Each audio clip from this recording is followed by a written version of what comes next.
Spring na, nagpapalit na ng klima ang Canada. Ang spring or tagsibol ay isa sa magandang panahon dito para makapagpasyal or makalabas at mapuntahan natin yung mga magagandang lugar dito sa Canada. Ngayong araw ay papunta tayo sa Ottawa, ang capital city ng Canada.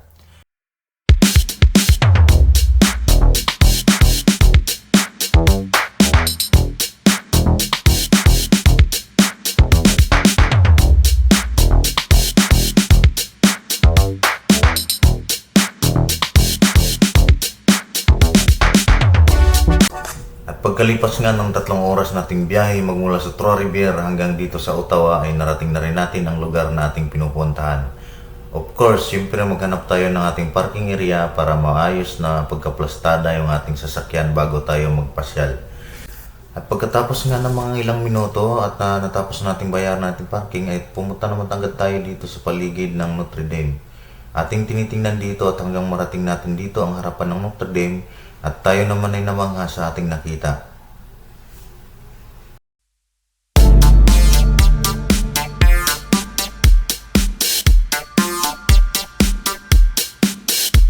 Pumasok na tayo dito sa loob ng Notre Dame dito sa Ottawa at ating nakikita dito sa loob ng simbahan ay medyo madilim pa siya at napaaga tayo rito. Siguro wala pa siyang naka-schedule na misa.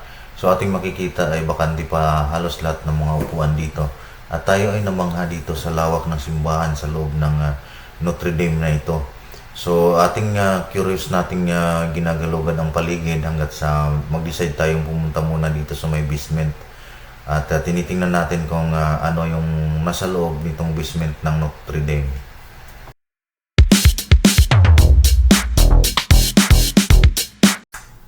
Narating natin dito sa may basement ng Notre Dame at ating nakita dito ang mga ilang mga binibinta dito mga secret sacramentals at pwede nating mabibili dito at kung gusto nating magkaroon ng souvenir at madala natin dito sa ating mga tahanan. Sa ating paglakad-lakad ay nakaramdam tayo ng uhaw kaya uminom muna tayo dito sa tubig galing dito sa may simbahan. Bumalik tayo ulit dito sa pag-akyat sa loob mismo ng pinaka-main chapel dito sa Notre Dame. At itong ating makikita ngayon ay napakalawak talaga ang area na to dito sa loob ng Notre Dame na ito. At buhay na buhay ang tema at ang pagiging isang Kristiyanong Katoliko dito sa lugar na to.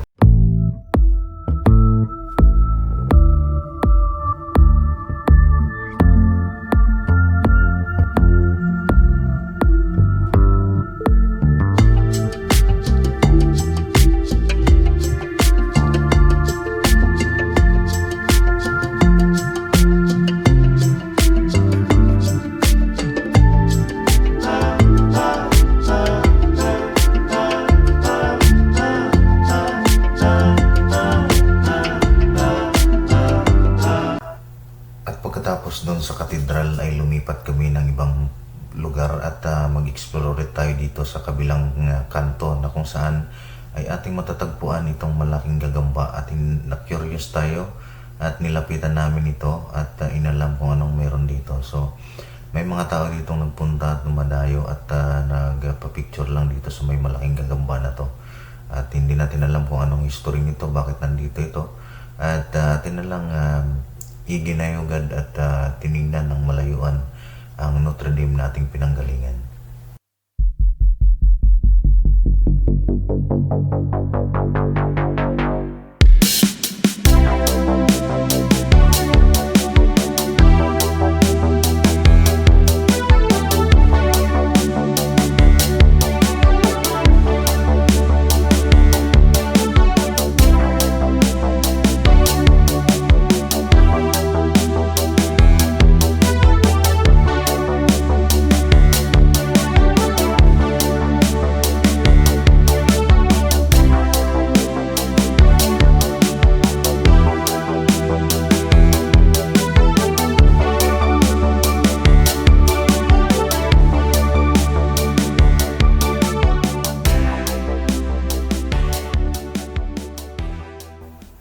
Bilang mga turista ay patuloy tayong naghahanap-hanap ng mga magagandang spots dito sa downtown ng Ottawa.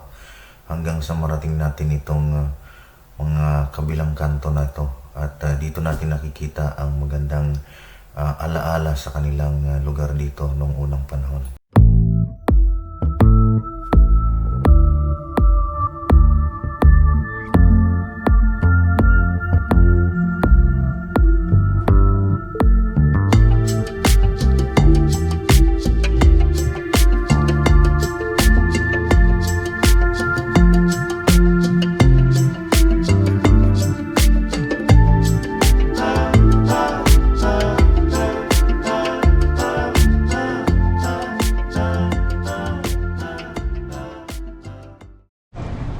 Sa haba-haba ng nilakad namin, nakita namin na nandito na kami sa Awato pala.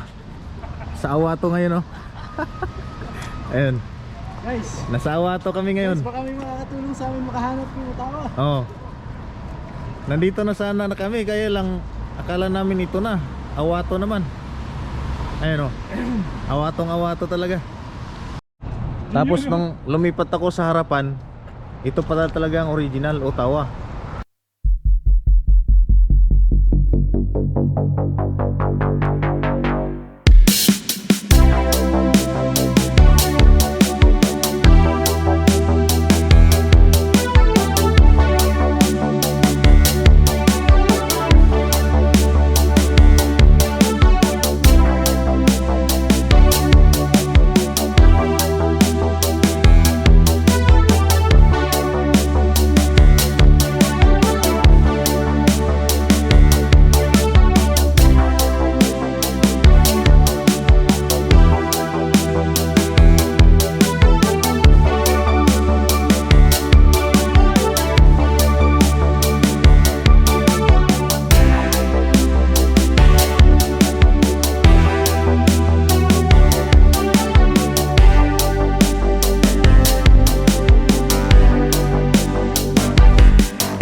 Sa ating patuloy na paglalakad ay nakikita tayo dito ng nagkukumpulang tao at ating tiningnan kung anong meron, at ito yung bumungad sa atin, itong flame ng apoy na may tubig na lumalabas sa kanyang tagiliran. So nakapagtataka lang kasi sa halip na mamamatay ang apoy ay patuloy pa itong naglalaga. At ayon sa mga nandito ay nakakonekta daw ito sa isang gas pipeline dito sa Ottawa.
Sa layo ng ating nilakad ay nakaramdam tayo ng gutom, kaya naman ay nagdesisyon tayo na pumunta at pumasok dito sa ENW.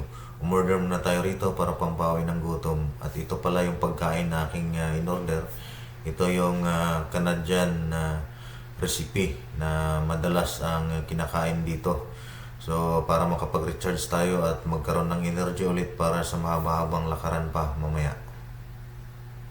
At mga ilang saglit nga lang ay natapos tayong kumain at paglabas natin saktong may nag-perform dito sa kalsada at nakapag-bigay sa atin ng kamanghaan at nanood muna tayo saglit. At pagkatapos nga noon ay nagdesisyon kaming lumipat ng ibang lugar para silayan naman namin yung isang war museum dito sa Ottawa.